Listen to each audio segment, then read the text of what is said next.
الحمد لله وكفى وسلام على عباده الذين اصطفى أما بعد فأعوذ بالله من الشيطان الرجيم بسم الله الرحمن الرحيم يا أيها الذين آمنوا كلوا من طيبات ما رزقناكم واشكروا لله إن كنتم إياه تعبدون. وقال الله تعالى قل إنما حرم ربي الفواحش ما ظهر منها وما بطن. وقال الله تعالى إن الذين يحبون أن تشيع الفاحشة في الذين آمنوا لهم عذاب أليم في الدنيا والآخرة والله يعلم وأنتم لا تعلمون. وقال الله تعالى ولو أن أهل القرى آمنوا واتقوا لفتحنا عليهم بركات من السماء والأرض. صدق الله وصدق رسوله النبي الكريم ونحن على ذلك لمن الشاهدين والشاكرين الحمد لله رب العالمين. میرے بھائیوں اور دوستو، اللہ رب العزت کی ذات نے ایمان والوں کو دو حکم دیے ہیں۔ ایک حکم تو یہ دیا کہ ہم نے جو تمہیں پاکیزہ رزق عطا کیے ہیں اس میں سے کھاؤ، حرام نہ کھاؤ۔ اور دوسرا حکم یہ دیا واشکروا للہ، تم اللہ کا شکر ادا کرو۔ شکر کی کئی اقسام ہیں، زبان سے بھی شکر ادا کرنا، اور اپنے حال سے بھی شکر ادا کرنا، اور اپنے جسم سے بھی شکر ادا کرنا، اور اعضاء سے بھی شکر ادا کرنا۔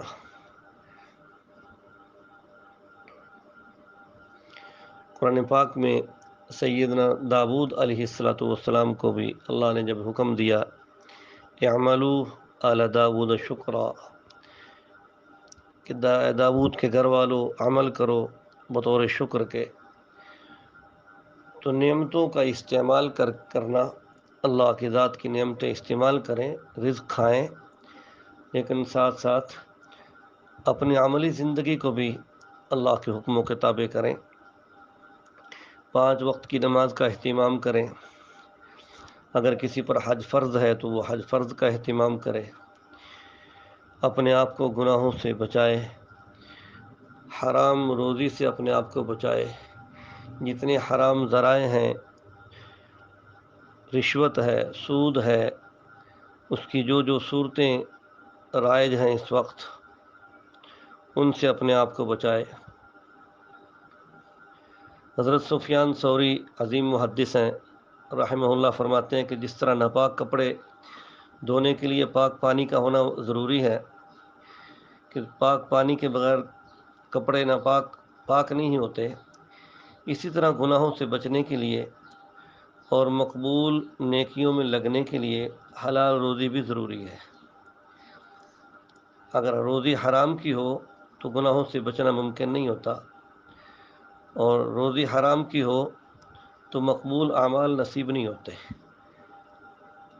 مطلب یہ ہے کہ اگر کوئی آدمی سود والی زندگی بسر کر رہا ہے، سود کھا رہا ہے، بینک کے اندر سیونگ کھاتے کھلوائے ہوئے ہیں، تو یا سود کا لین دین کر رہا ہے کسی کے ساتھ، یا رشوت لیتا ہے، یا چوری اور ڈاکہ کرتا ہے، مال یا فراڈ کر کے گاہک سے مال کمائی کر رہا ہے، تو ایسے آدمی کے اعمال قبول نہیں ہوں گے۔ یہ تو حرام کی کمائی کر رہا ہے، اور اسے گناہ چھوڑنے کی توفیق بھی نصیب نہیں ہوگی۔ امام غزالی رحمہ اللہ نے حضرت سفیان ثوری کا یہ قول اپنی کتاب احیاء علوم الدین میں نقل کیا ہے، جلد نمبر 2 صفحہ 232 کے اوپر۔ تو اس سے بڑا سبق ملتا ہے۔ اللہ رب العزت کی ذات نے جو یہ اصول بیان فرما کہ اگر بستیوں والے ایمان لے آتے اور تقوی اختیار کرتے، وَلَوْ أَنَّ أَهْلَ الْقُرَىٰ آمَنُوا وَاتَّقَوْا، تقوی اختیار کرتے، گناہوں سے بچ کر زندگی بسر کرتے، تو ہم ان کے اوپر آسمان و زمین کی برکات کے دروازے کھول دیتے۔ اس سے معلوم ہوتا ہے کہ ایمان کے بعد تقوی سب سے بڑا عمل ہے۔ نیکی کرنا بہت بڑا عمل ہے، لیکن گناہ سے بچنا یہ بھی بہت بڑا عمل ہے۔ آج جس چیز پر زور دیا جا رہا ہے وہ نیکیوں کا کرنے پر زور دیا جا رہا ہے، گناہوں کو چھوڑنے پر زور نہیں ہے۔ ابھی پچھلا مہینہ گزرا ہے، شوال سے پہلے رمضان کا مہینہ، تو اللہ رب العزت کی ذات نے بنیادی طور پر روزے کا جو بنیادی مقصد بیان فرمایا وہ لعلکم تتقون فرمایا۔ نمازیں تو لوگ پہلے بھی پڑھ رہے تھے، تو رمضان کے اندر روزہ فرض رکھنے کا جو مقصد تھا وہ تقویٰ تھا کہ اس بندے کی زندگی تقویٰ کے اعلیٰ مقام پر پہنچ جائے، میں اسے اپنا قرب عطا کروں گا۔ حدیث شریف میں آتا ہے، آپ صلی اللہ علیہ وسلم کی ذات گرامی نے فرمایا ما رأیت مثل النار نا محاربوها ولا مثل الجنت نا مطالبوها۔ مشکات شریف صفحہ 457 پر یہ حدیث ہے۔ فرماتے ہیں کہ میں نے جہنم جیسی خطرناک چیز نہیں دیکھی، اس کی شدت اور اس کی گرمی اتنی کہیں نہیں دیکھی، لیکن افسوس ہے کہ اس سے بھاگنے والا جو ہے وہ سویا ہوا غافل ہے۔ جہنم سے بچنے والے کو چاہیے تھا کہ وہ غافل نہ ہوتا، ہوشیار ہوتا اور گناہوں سے اپنے آپ کو بچاتا، لیکن یہ تو سویا ہوا ہے، یہ گناہوں میں مست ہے، تو یہ جہنم سے بھاگ نہیں رہا، یہ تو جہنم کے قریب جا رہا ہے، اپنے آپ کو قریب کر رہا ہے۔ ولا مثل الجنت نا مطالبها، اور ارشاد فرمایا کہ میں نے جنت جیسی خوبصورت چیز نہیں دیکھی، بہجتا و سرورا، جنت کی تر و تازگی اور جنت جیسی خوشی میں نے کہیں نہیں دیکھی، لیکن افسوس ہے کہ اس کا طالب سویا ہوا ہے، نا مطالبها، اس کا طالب سویا ہوا ہے۔ مطلب یہ ہے کہ اس کے طالب کو تو چاہیے تھا کہ اللہ کے سارے احکام پورے کرتا اور جنت حاصل کرنے کے لیے اللہ کی ساری باتیں مانتا، لیکن یہ شخص تو اللہ کے حکموں کو چھوڑے ہوئے ہے، غافل ہے، سویا ہوا ہے، تو کیسے جنت ملے گی؟ اور پہلا آدمی جو جہنم سے بچنا چاہتا ہے لیکن گناہ نہیں چھوڑ رہا، وہ کیسے بچے گا جہنم سے؟ آپ صلی اللہ علیہ وسلم کے ذات گرامی نے یہ اصول بیان فرمایا تھا کہ القبر روضۃ من ریاض الجنہ، یہ قبر جو ہے یہ جنت کے باغوں میں سے ایک باغ ہے، یا جہنم کے گڑھوں میں سے ایک گڑھا ہے۔ یہ حدیث اتنی ہی ہے، اتنی بیان کی جاتی ہے، حقیقت میں یہ لمبی حدیث ہے، صاحب مشکات نے یہ ساری حدیث نقل فرمائی ہے۔ حضرت ابو سعید خدری فرماتے ہیں کہ پیغمبر دو عالم صلی اللہ علیہ وسلم خرج النبی صلی اللہ علیہ وسلم لصلاۃ، ایک دفعہ نماز کے لیے باہر نکلے تو فرأى الناس کأنهم یکتشرون، آپ نے لوگوں کو دیکھا کہ وہ گویا ہنس رہے ہیں۔ آپ نے فرمایا کہ یقیناً اگر تم موت کو، لذتوں کو توڑ دینے والی موت کو کثرت سے یاد کرتے تو موت تمہیں ان چیزوں سے مشغول کر دیتی جس میں میں تمہیں دیکھ رہا ہوں، یعنی تمہاری خوشیوں کو مٹا کے رکھ دیتی۔ پھر فرمایا کہ موت کو کثرت سے، لذتوں کو توڑنے والی موت کو کثرت سے یاد کیا کرو، فَأَكْثِرُوا ذِكْرَهَا مِن لَذَّاتِ الْمَوْتِ، پھر آگے ارشاد فرمایا فَإِنَّهُ لَمْ يَأْتِ عَلَى الْقَبْرِ يَوْمٌ إِلَّا تَكَلَّمَ فَيَقُولُ أَنَا بَيْتُ الْغُرْبَةِ وَأَنَا بَيْتُ الْوَحْدَةِ وَأَنَا بَيْتُ التُّرَابِ وَأَنَا بَيْتُ الدُّودِ، کہ قبر ہر دن یہ پکارتی ہے کہ میں تنہائی کا گھر ہوں، میں اکیلے ہونے کا گھر ہوں، میں مٹی کا گھر ہوں، میں کیڑوں کا گھر ہوں۔ وَإِذَا دُفِنَ الْعَبْدُ الْمُؤْمِنُ، جب مومن بندہ اس میں دفن کیا جاتا ہے تو قبر اس کے لیے کہتی ہے قال له القبر مرحبا وأهلا، کہ تیرا آنا مبارک، تو اپنے گھر میں آیا ہے۔ اما ان كنت لأحب من يمشي على ظهري إلي، یقیناً تو مجھے ان تمام لوگوں سے زیادہ محبوب تھا جو میری پشت پر چلا کرتے تھے، آج تو میرے پاس آیا ہے، تو فستراہ صنیعی بکا، تو میرا حال بھی دیکھنا میں تیرے ساتھ کیسا سلوک کرتی ہوں۔ فیتسع له مد بصره ویفتح له باب الجنہ، یفتح لہ باب من الجنہ، تو تا حد نظر قبر اس کے لیے وسیع ہو جاتی ہے اور جنت کی طرف سے دروازہ کھول دیا جاتا ہے۔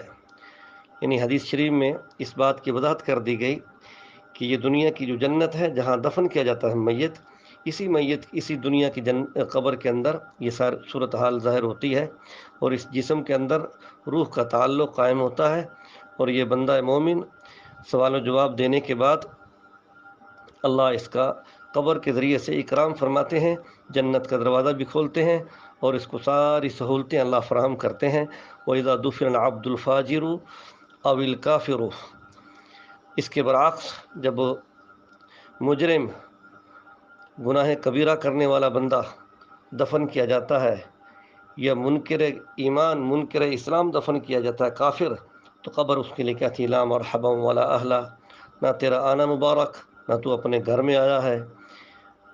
اما ان کنت لابغض من یمشی علی ظہری الیہ، میری پشت کے اوپر جتنے لوگ چلتے تھے ان میں سب سے زیادہ میں تجھ سے بغض رکھتی تھی، آج تو میرے حوالے ہوا ہے، تو فسترا صنیعی بکا، تو دیکھے گا میرا سلوک کیسا ہوتا ہے۔ فیلتئم علیہ حتی تختلف اضلاعہ، تو وہ قبر اس کے اوپر مل جاتی ہے یہاں تک کہ اس کی پسلیاں آپس میں مل جاتی ہیں۔ آپ صلی اللہ علیہ وسلم نے اپنی انگلیوں کو دوسری انگلیوں میں داخل کر کے وضاحت فرمائی کہ جیسے انگلیوں میں داخل ہو چکی ہیں، ایسے ہی اس کی پسلیوں میں گھس جاتی ہیں، یعنی بہت تنگ ہو جاتی ہے قبر اس کے لیے۔ وَيُقَيَّضُ لَهُ 70 تنین، اور اس کے اوپر 70 اژدہے مقرر کر دیے جاتے ہیں۔ لو ان واحدا منها نفخ فی الارض، اگر ان میں سے ایک بھی زمین کے اوپر پھونک مار دے، تو جب تک دنیا باقی ہے کوئی چیز اس زمین کے اوپر اگے نہ۔ ما انبتت شیئا ما بقیت الدنیا فینحسنہ ویخدشنہ حتی یفضی بہ الی الحساب، پھر وہ اس کو کاٹتے رہتے ہیں اور اس کو وہ نوچتے رہتے ہیں یہاں تک کہ وہ حساب کے دن تک وہ اس کو پہنچا دیا جاتا ہے ادھر۔ تو پیغمبر دو عالم صلی اللہ علیہ وسلم نے پھر ارشاد فرمایا انما القبر روضۃ من ریاض الجنہ او حفرۃ من حفر النار، کہ یہ قبر اس کو مٹی کا ڈھیر نہ سمجھو، یہ جنت کے باغوں میں سے ایک باغ ہے، یا جہنم کے گڑھوں میں سے ایک گڑھا ہے۔ ترمذی شریف کی یہ روایت صاحب مشکات لے کر آئے ہیں۔ آپ صلی اللہ علیہ وسلم کے ذات گرامی نے یہ بد اعمالیوں کی سزا بھی بتا دی اور نیک اعمال کی جزا بھی بتا دی کہ اگر نیک عمل کر کے آؤ گے تو یہ جنت تمہارے لیے یہ قبر تمہارے لیے جنت کا باغ بنے گی، اور اگر بد اعمالی کر کے آؤ گے سود کھانے والوں کے لیے یہ قبر جنت نہیں بنے گی، جہنم کا گڑھا بنے گی۔ رشوت کھانے والوں کے لیے، زناکاروں کے لیے، شرابیوں کے لیے، چرسی اور بھنگیوں کے لیے، نوحہ خوانی کرنے والوں کے لیے، وہ دکاندار جو دوسروں کے مال کو لوٹنے کے لیے دھوکہ اور فراڈ کرتے ہیں، ان کے لیے یہ قبر جہنم کا گڑھا بنے گی۔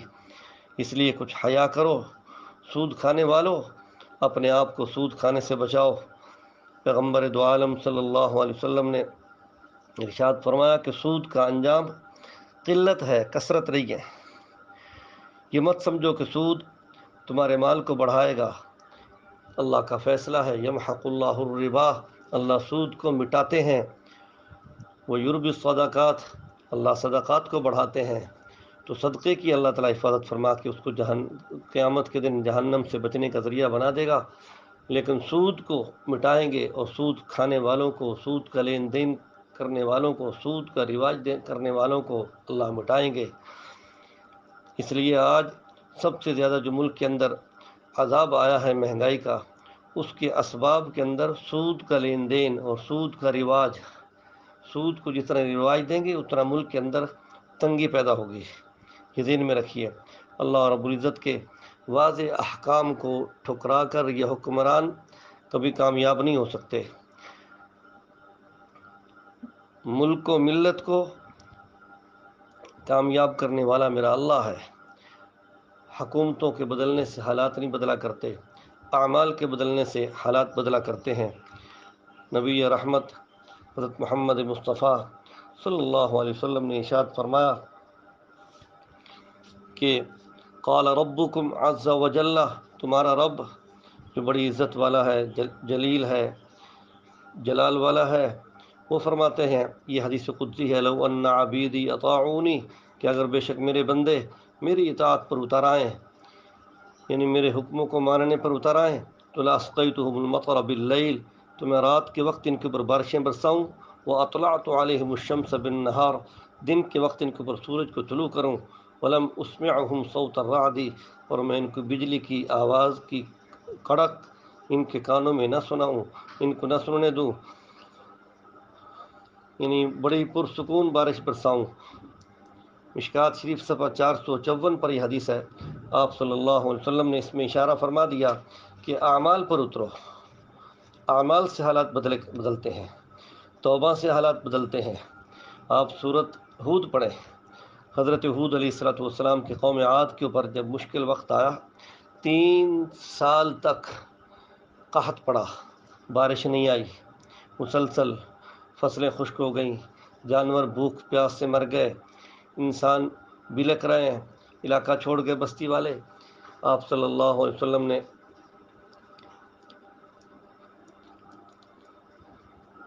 صحابہ اکرام کو یہ واقعات بھی بتائے پہلی قوموں کے، اس لیے بتائے کہ ہماری صورتحال ایسی نہیں ہونی چاہیے کہ ہم اللہ کی ذات کو ناراض کر دیں اور اللہ ہمارے لیے بارشوں کو روک دیں۔ تو حضرت ہود علیہ السلام نے اپنی قوم کو جو حکم دیا وہ یہی فرمایا، استغفروا ربکم، تم اپنے رب سے استغفار کرو، ثم توبوا الیہ، پھر تم اس کی طرف توبہ کرو، اس کی طرف رجوع کرو، نیک اعمال پر اتر آؤ، تو اللہ تمہارے اوپر وَيُرْسِلِ السَّمَاءَ عَلَيْكُمْ مِدْرَارًا وَيَزِدْكُمْ قُوَّةً إِلَىٰ قُوَّتِكُمْ وَلَا تَتَوَلَّوْا قَوْمًا مُجْرِمِينَ، اور اللہ تمہاری قوت کو بڑھائیں گے، تم پر موسلادھار بارشیں برسائیں گے۔ تو 3 سال تک نہ تو کوئی بچہ پیدا ہوا اور نہ کوئی بارش کا قطرہ نہ اترا۔ 3 سال کے بعد پھر اللہ کی طرف سے امتحان آیا اور آزمائش آئی اور عذاب آیا اور اس قوم کو ملیا میٹ کر کے رکھ دیا۔ لیکن حال یہ بتایا کہ تو اللہ سے اپنے گناہوں کی معافی مانگو، اگر تم اللہ کے عذاب سے نکلنا چاہتے ہو تو اللہ کے عذاب سے نکلنے کا بہترین ذریعہ گناہوں کی معافی ہے۔ اللہ معافی چاہتے ہیں کہ معافی مجھ سے مانگو، توبہ کا مطالبہ ہے۔ اس وقت پوری قوم کو نمازوں کی طرف متوجہ ہونا چاہیے، صدقہ خیرات کی طرف متوجہ ہونا چاہیے، اعمال صالحہ کی طرف متوجہ ہونا چاہیے۔ قرآن پاک میں دوسرا واقعہ قوم یونس کا ہے، 11ویں پارے کے آخر میں اللہ فرماتے ہیں کہ لما آمنوا کشفنا عنہم العذاب، کہ جب قوم یونس ان کے پیغمبر جب بستی سے نکل کر چلے گئے تو بعد میں قوم نے عذاب کو دیکھا تو اللہ کی ذات کو سے ڈر گئے اور ایمان لے حضرت یونس علیہ السلام کی نبوت پر، تو اللہ رب العزت کی ذات نے ان کے اس عمل کی وجہ سے عذاب کو ہٹا دیا ان سے۔ تو قوموں سے عذاب ٹلتے ہیں جب اعمال اچھے اختیار کیے جاتے ہیں۔ ایمان کا عمل سب سے اونچا عمل ہے، اور ایمان کے بعد نیک عمل جو ہیں اس کے اندر ان کے اختیار کرنے سے اللہ رب العزت گناہوں سے بچاتے ہیں۔ سیدہ زینب بنت جحش فرماتی ہیں کہ میں آپ صلی اللہ علیہ وسلم کے پاس بیٹھی تھی، اللہ کے رسول سے میں نے سوال کیا کہ یا رسول اللہ انہلک وفینا الصالحون، کیا ہم ہلاک ہو جائیں گے اس حال میں کہ ہمارے اندر نیک لوگ بھی ہوں گے؟ آپ نے فرمایا ہاں، ہلاکت ہوگی اذا کثر الخبث، جب بے حیائی کثرت پکڑ جائے گی، جب بے حیائی زیادہ ہو جائے گی تو پھر ہلاکت ہوگی۔ قومیں اس وقت ہلاک ہوتی ہیں جب بے حیائی کی بڑھتی ہے، جب گانا بجانا عام ہوتا ہے، جب شرابیں عام ہوتی ہیں۔ آپ صلی اللہ علیہ وسلم نے فرمایا کہ میری امت کے اوپر 3 قسم کا عذاب آئے گا۔ ایک خسف، میری امت کو زمین میں دنسا دیا جائے گا، میری امت کے اوپر پتھروں کی بارش ہوگی۔ خسف و قذف و مسخ، میری امت کی شکلیں بدل جائیں گی۔ ترمذی شریف کی حدیث ہے، آپ صلی اللہ علیہ وسلم سے ایک صحابی نے پوچھا کہ یہ معاملہ کب ہوگا؟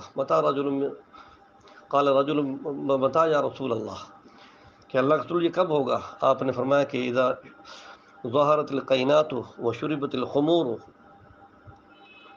اذا ظہرت القینات والمعازف، جب گانے والیاں عام ہو جائیں گی، گانے بجانے کے آلات عام ہوں گے اور شرابیں عام پی جائیں گی، اس وقت یہ معاملہ ہوگا۔ آج جو امت چیخ رہی ہے کہ مہنگائی کیوں ہو رہی ہے، اس میں یہ غور نہیں کرتے کہ اللہ رب العزت کی ذات نے اس کی وجہ بھی بیان فرمائی قرآن پاک میں، اس کو ظاہر فرمایا کہ اے نبی آپ اعلان کر دیجئے انما حرم ربی الفواحش ما ظہر منها وما بطن، کہ میرے رب نے حرام قرار دیا ہے بے حیائی کی تمام قسموں کو، وہ جو ظاہر ہیں اور جو چھپی ہوئی ہیں۔ آگے اللہ رب العزت 18ویں پارے میں سورۃ نور کے دوسرے رکوع میں فرماتے ہیں کہ ان الذین یحبون ان تشیع الفاحشۃ فی الذین آمنوا، یقیناً وہ لوگ جو بے حیائی کی باتوں کی اشاعت کرتے ہیں ایمان والوں کے اندر، ایسے لوگوں کے لہم عذاب علیم فی الدنیا والآخرہ، ایسے لوگوں کے لیے دنیا میں بھی دردناک عذاب ہے، آخرت کے اندر بھی دردناک عذاب ہے۔ تو بے حیائی کی وجہ سے دردناک عذاب دنیا میں بھی آ رہا ہے۔ بے حیا اگرچہ تھوڑے ہیں لیکن ان تھوڑوں کی وجہ سے باقیوں کے اوپر بھی عذاب آ رہا ہے۔ بے حیائی کے اسباب کیا ہیں؟ بے حیائی کے اسباب یہ ہے کہ گھروں میں پردے کا نظام نہیں ہے۔ ایک بھائی کی بیوی دوسرے بھائی سے پردہ نہیں کرتی، دیور اور جیٹھ سے پردہ نہیں ہے، ساڑے سے پردہ نہیں ہے۔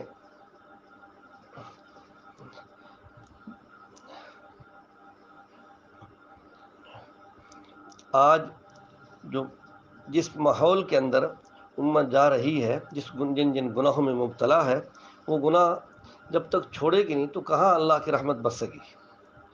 تو اس لیے آپ صلی اللہ علیہ وسلم کا ایک فرمان نقل کرتا ہوں کہ قوموں کے اوپر رزق میں سے برکت اٹھا لی جاتی ہے اور رزق کم کر دیا جاتا ہے جب قوم ناپ تول میں کمی کرتی ہے۔ مشکات شریف صفحہ 459 پر حدیث ہے ولا نقص قوم المکیال والمیزان الا قطع عنہم الرزق، کہ جب کوئی قوم ناپ اور تول میں کمی کرتی ہے تو اللہ ان سے رزق کو ختم کر دیتے ہیں، رزق کاٹ دیتے ہیں۔ رزق کٹ جاتا ہے مطلب یہ کہ رزق کی برکات ختم ہو جاتی ہے۔ تو برکات حاصل کرنے کا ذریعہ یہ کہ دکاندار اپنا ناپ تول ٹھیک کریں، پیمائش ٹھیک کریں۔ کپڑا بیچنے والا کپڑا پورا نہیں بیچ رہا، پیسے پورے لے رہا ہے۔ دودھ دینے والا دودھ پورا نہیں دیتا، پیسے پورے لے رہا ہے۔ ہر دکاندار اس کی کوشش یہ ہوتی ہے کہ میں گاہک کے ساتھ فراڈ کروں، گاہک کے ساتھ دھوکہ کروں۔ جب یہ معاملہ ہوگا تو پھر اللہ کی رحمت نہیں برسے گی، اللہ کی لعنت برسے گی۔ پیغمبر دو عالم صلی اللہ علیہ وسلم کا فرمان حدیث شریف میں ہے، مشکات شریف صفحہ 428 پر ہے، ملعون من ضار مؤمنا او مکر به، کہ لعنتی ہے وہ شخص جس نے کسی مومن کو نقصان پہنچایا یا کسی مومن کو دھوکہ دیا، فراڈ کیا۔ آج جتنا زور اس چیز پر چل رہا ہے فراڈ کے اوپر، اتنا کسی چیز پر نہیں چل رہا۔ اس لیے ایک تو سود کے معاملے میں اپنے آپ کو اپنے سودی کھاتے وہ ختم کرو، ان کو کرنٹ کھاتے میں تبدیل کروائیں، بل بجلی آئے، بل گیس آئے، بل پانی آئے، ان کے اندر کوشش کریں جرمانے سے بچیں، یہ بھی سود کی شکلیں ہیں۔ اور جہاں کوئی قسطوں کا معاملہ آپ نے کیا ہوا ہے وہاں پر قسط لیٹ نہ ہونے دیں، لیٹ ہونے پر جو جرمانہ ہے وہ بھی سود ہے۔ تو آج کل یہ ساری شکلیں مختلف شکلوں میں سود امت کو کھلایا جا رہا ہے، اور پھر کہتے ہیں کہ ہاں جی معاملہ اللہ کی طرف سے نرمی آ جائے۔ اللہ کی طرف سے نرمی کیسے آئے گی؟ سود کی سزائیں پیغمبر دو عالم صلی اللہ علیہ وسلم نے کھول کھول کر بیان فرمائی تھیں۔ مشکات شریف صفحہ 356 پر کتاب الرؤیا میں حدیث پاک ہے کہ آپ صلی اللہ علیہ وسلم نے فرمایا کہ میں نے جہنم کے اندر ایک شخص کو خون کی نہر میں کھڑا ہوا دیکھا، دوسرا شخص نہر کے کنارے پر کھڑا ہے۔ جب نہر والا آدمی باہر نکلنے کی ارادہ سے کنارے کی طرف آتا ہے تو کنارے پر کھڑا ہونے والا آدمی اس کے منہ پر پتھر مارتا ہے اور اسے وہیں لٹا دیتا ہے جہاں وہ پہلے تھا۔ اس کے ساتھ قیامت کے دن تک ایسا ہی ہوتا رہے گا۔ اور پھر مجھے بتایا گیا کہ یہ خونی نہر کا رہائشی سود کھانے والا آدمی تھا۔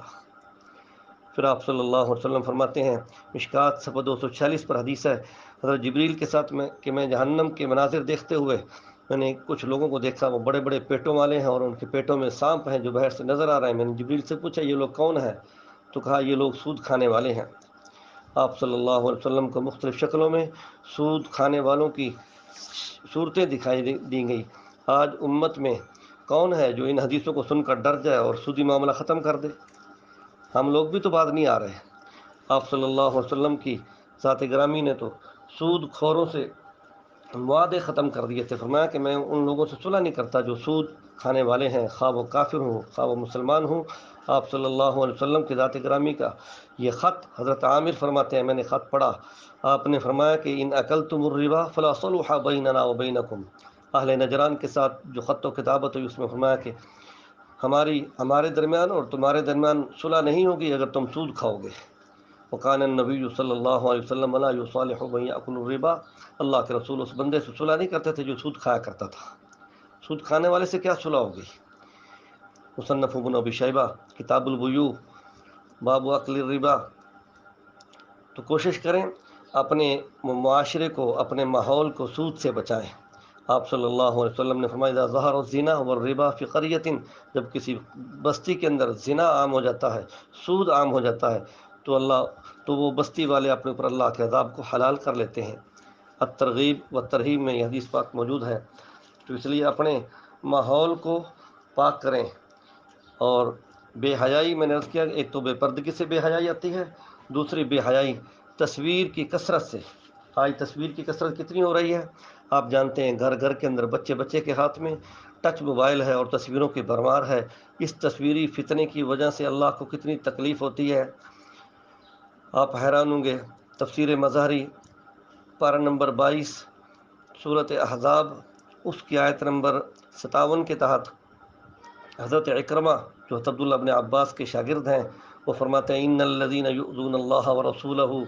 اس آیت کریمہ کے حوالے سے کہ بے شک وہ لوگ جو اللہ کو تکلیف دیتے ہیں اور اللہ کے رسول کو تکلیف دیتے ہیں. حضرت اکرمہ فرماتے ہیں کہ اللہ کو تکلیف دینے والے اور اللہ کے رسول کو تکلیف دینے والے ہم اصحاب التصاویر، وہ اصحاب تصاویر ہیں.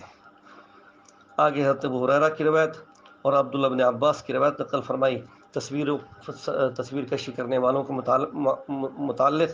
اس لیے یہ اتنی تصویریں آج ڈیجیٹل کے حوالے سے نان ڈیجیٹل کھینچی جا رہی ہیں، سب اس زمرے میں آتے ہیں. اس لیے وہ علماء، وہ مفتیان جنہوں نے تصویروں کو جائز قرار دیا اور ڈیجیٹل تصویر کے اختلاف کو اختلاف بنا دیا اور تصویر کو محل اختلاف میں ڈال کر اللہ کو ناراض کیا، یہ سب علماء اس آیت کے زمرے میں آتے ہیں کہ اللہ کی ذات کو ناراض کر رہے ہیں، اللہ کو تکلیف دینے والوں میں شامل ہیں، اللہ کے رسول کو تکلیف دینے والوں میں شامل ہیں. آج ان علماء کے جائز فتویٰ دینے کی وجہ سے کتنی امت کے لوگ تصویروں میں مبتلا ہیں. ناجائز اور حرام کام کو اگر جواز کی شکل فراہم کی ہے تو علماء نے دی ہے. دکھ ہے. اللہ ان علماء کو ہدایت عطا فرمائے اور رجوع کرنے کی توفیق عطا فرمائے. اپنی زندگیوں کو ان گناہوں سے پاک کریں. میں آخری حدیث سنا کے بعد مکمل کرتا ہوں. حضرت عمر رضی اللہ تعالیٰ عنہ کے زمانہ میں زلزلہ آیا تو آپ نے اس زلزلے کے معاملے میں صحابہ کو یہ بات فرمائی کہ مجھے یا اہل المدینہ انکم قد رجفتم والرجف من کثرت الربا، کہ مدینہ کے لوگوں یقیناً تم پر زلزلہ آیا ہے، تمہاری زمین کو ہلایا گیا، اور یہ والرجف من کثرت الربا، اور یہ زلزلہ سود کی کثرت کی وجہ سے آتا ہے. تو جتنا آج سود کا معاملہ ہے، سود جب تک ختم نہیں ہوگا اس وقت تک یہ مہنگائی کی پریشانی امت کی ختم نہیں ہو سکتی. آپ صلی اللہ علیہ وسلم کی حدیث سید عائشہ نقل فرماتی ہیں کہ اذا استباحوا الزنا وشربوا الخمر وضربوا بالمغانی غار اللہ عز وجل فی سمائه فقال للارض تزلزلی بهم فإن تابوا ونزعوا وإلا هدمها علیہم. کہ جب لوگ زنا کو جائز قرار دینے لگ جائیں اور شراب پینے لگ جائیں اور گانا گانے لگ جائیں تو اللہ کی ذات غیرت میں آتی ہے آسمان میں اور فرماتے ہیں کہ زمین کے لیے کہ تو ان کو ذرا ان کو ہلا کے رکھ دے، زلزلہ دے. تو زمین ہلتی ہے. اگر وہ توبہ کر لیتے ہیں اور وہ دوسرا بچ جاتے ہیں جرائم سے تو پھر ٹھیک ہے، نہیں تو اللہ ان کے اوپر ان کی عمارتوں کو گراتے ہیں. العقوبات لابن ابی الدنیا، علامہ ابن ابی الدنیا کی یہ کتاب ہے، اس کی حدیث نمبر 17 ہے.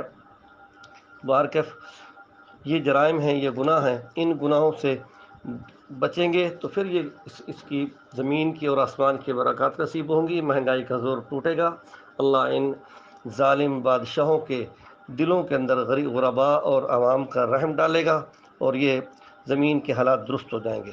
تو اعمال بدلنے سے تو حالات بدلتے ہیں. اللہ ہمیں یہ باتیں سمجھنے کی توفیق عطا فرمائے. السلام علیکم.